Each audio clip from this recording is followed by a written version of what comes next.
Good afternoon, everybody. This is Don again. I am back in the park in my usual spot, Donaldson Park in beautiful Highland Park, New Jersey. And today it is time for episode 27 of Practical Reality. It's late afternoon, I don't know, maybe close to 5 o'clock or something like that.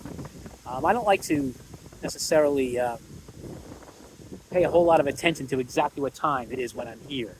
I think it's better off just to sort of be in the now when I'm making these videos. So I don't necessarily pay attention to what time I do them. Although it's funny, I say what time it is most of the time when I'm doing these videos. Maybe I shouldn't do so. But today's topic is going to be the glorification of wealth. Why do we just blindly idolize and mythologize rich and powerful people for no reason? Or what is the reason? I don't really know. I've always been confounded by that phenomenon. Today, I'm going to talk a little bit about it, why it happens, and what I think about it. It's a pretty windy day out here in the park, as you can probably see behind me. The trees are swaying. The sound of the wind may get picked up on this video, I don't know. But anyway, let's get started. So why is it that people blindly worship the wealth of others?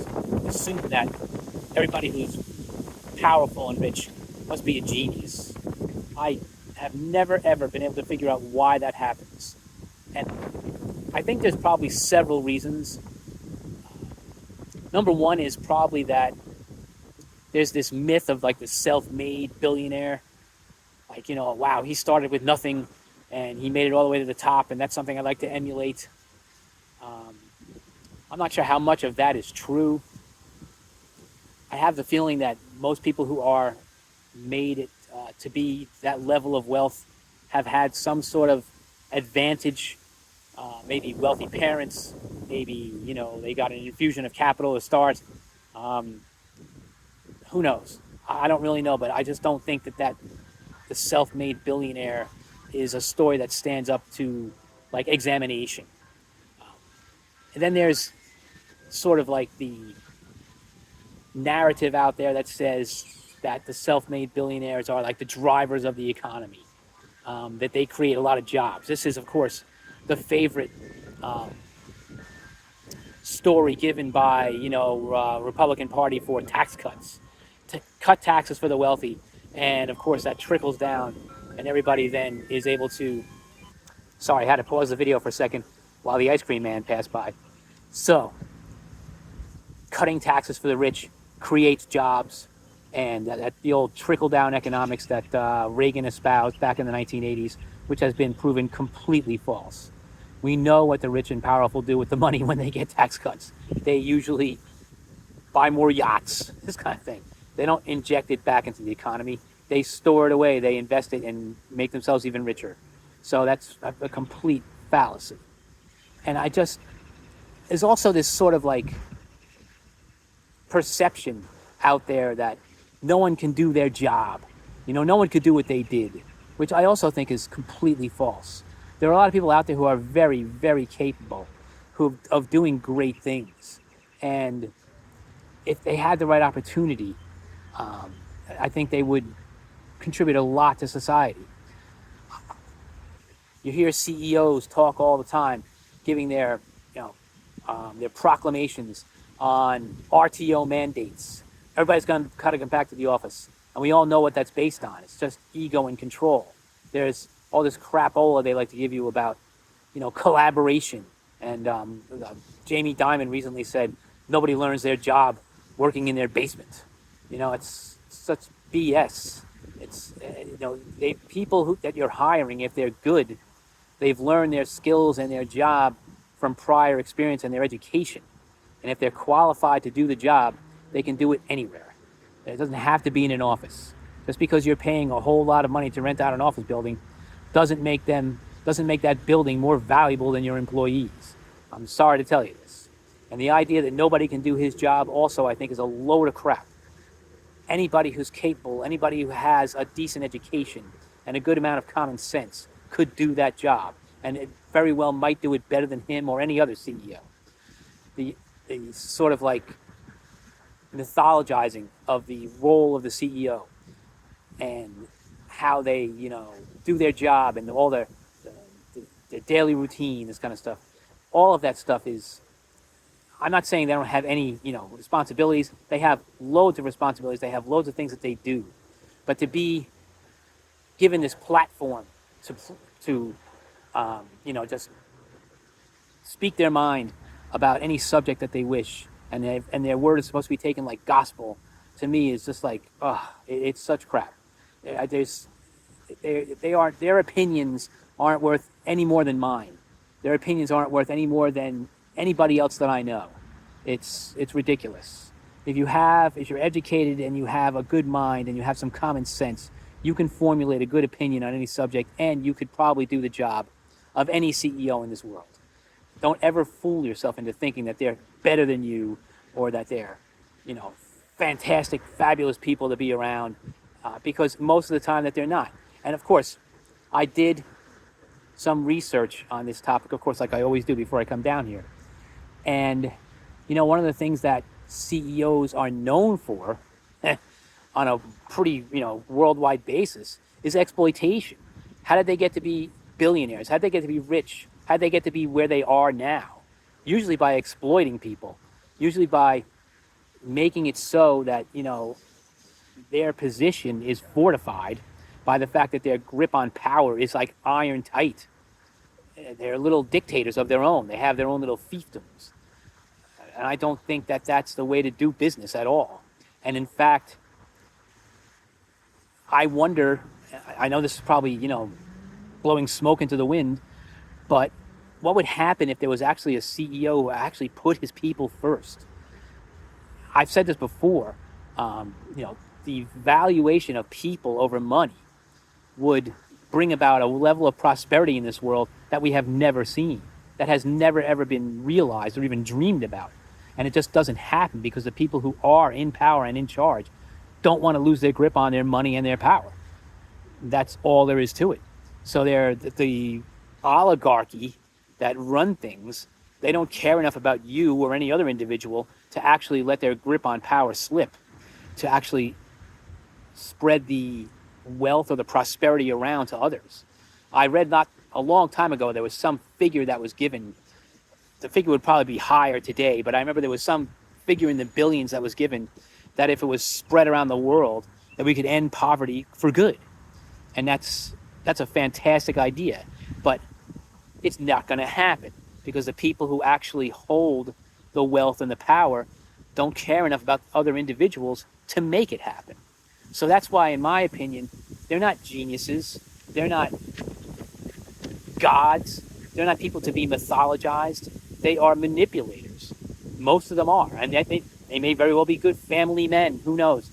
Maybe they have daughters and this kind of thing, and sons and families that they're raising. I don't really know. But the point of the matter is, in public, their public persona is something that's not anything I want to emulate. And I don't think anybody else really wants to emulate them either. And I think that's one reason why, I think that's probably the main reason why, when you see one of them have a downfall, like the CEO of United Healthcare who got assassinated. Now, I'm not in favor of assassination. I think I've made that quite clear in other videos. But, the fact that he suffered, and the fact that his family suffered, and then the exposure of the business practices of United Healthcare, which came about in the days after his assassination, I think people are reveling in that man's suffering and that family suffering and the tarnishing of the reputation of that company. And that's part of the reason too, because yes, we glorify these people, but at bottom, we really despise these people, but we can't do anything about it. But there are still some admiration for them, for being these tech billionaires or these tremendously, these high-level CEOs. They're no different at bottom than you and I. They put their shoes on one at a time and their socks on one, and they get dressed in the morning and they go to the bathroom just like we do. It's not like they're some super race of human beings. There's nothing spectacularly special about them. And I don't understand why people make them into these mythical, heroic figures. That doesn't make any sense to me whatsoever. And I don't think it's good for society to do it. I think the real geniuses who are unrecognized in this world are the ones who work to bring people together. Because division is the currency of the oligarchy. The way that they divide people to keep them unorganized, to make it so that there's no challenge to their power or their exploitation. That is the real crime that they commit against society on a regular basis. And to be a genius would be to get around that and bring people together on a worldwide basis where race doesn't matter, where borders don't matter, where country doesn't matter. What matters is your humanity, your soul, and your compassion and your empathy for others. That would be the genius, that kind of movement to get everyone together, to have a world organization of people who work together to bring about the progress of mankind. That would be genius. I don't know whether that's possible in today's circumstances. I know that there are forces out there fighting very hard against it on a regular basis, on a daily basis. But to be able to have that kind of an organization would be a genius, the work of a genius, and a bunch of geniuses, thousands or maybe millions of geniuses getting together to actually bring that together. Now I am not saying that the world is divided only because of the work of oligarchs, okay? The world is divided for many reasons. But those reasons, when examined closely, fall away. Those reasons, when examined closely, become insignificant. The real cause, the real goal, the real achievement is unity. Realizing that you and I and the other 8 billion people on earth really all want the same thing: to live in peace, to have a decent job, to have a purpose, to have a roof over their head, to meet the needs in Maslow's hierarchy, and to be able to self-actualize. And that, to say that that's impossible for the human race is ridiculous. It is possible. Can it be brought about? Who knows? But it is possible. And to keep that idea alive in your mind every single day, that is a way, as I was saying in my one of my most recent videos, like tests of the soul. You see suffering and you can't do anything about it. To keep that idea in your mind that the unification of the human race is possible is a way to pass a daily test of your soul. To be able to say, okay, I am not going to let these circumstances, I'm not going to look at these people and say, wow, they must be better than me because of what they've achieved. That just simply isn't true. That just simply is not true. You and everyone else out there has the potential to be awesome. And in the way that you are, the way you make yourself awesome is by the unification of people, the betterment of everyone, the betterment of yourself. The betterment of everyone results in the betterment of yourself. That's a fact. And to deny that fact is to deny your own humanity. And to speak truth to the power of the oligarchs exposes them as the emptiness that resides inside of them. And they don't have the time. They don't make the time in their life to actually examine what they are actually doing to people. All they care about is the money that they make and the power that they have, and holding on to it and keeping the status quo in place. And that does not serve you. That does not serve you in the long run. So there is absolutely no reason for anyone to mythologize or worship these people as heroes. They are human beings, and they are flawed human beings. I don't know who first said it. It's one of the oldest sayings I've ever heard. Power corrupts, and absolute power corrupts absolutely.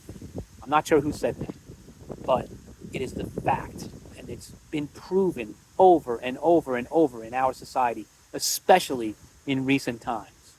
So there is no reason to make anybody who acts that way, don't make them out to be a hero or a genius or someone to emulate or someone to mythologize. They are exposing their own emptiness before the entire human race on a daily basis.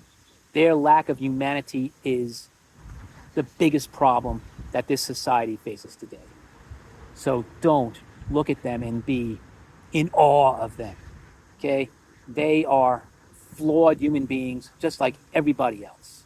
The only way to overcome your flaws is to examine yourself and realize the emptiness that exists inside of you and fill that emptiness with the motivation to do better for yourself and for others and bring people together. That is the most important goal that I think exists today. And the achievement of that goal would bring about a level of prosperity and peace and happiness and harmony that has probably never existed in human society. And that would be the next step in human evolution. Thank you for listening to my video. I hope everyone has a great day. Happiness, peace, and prosperity to you all. Have a great day. Thank you. Like, comment, and subscribe. Don Crone, Practical Reality, signing off.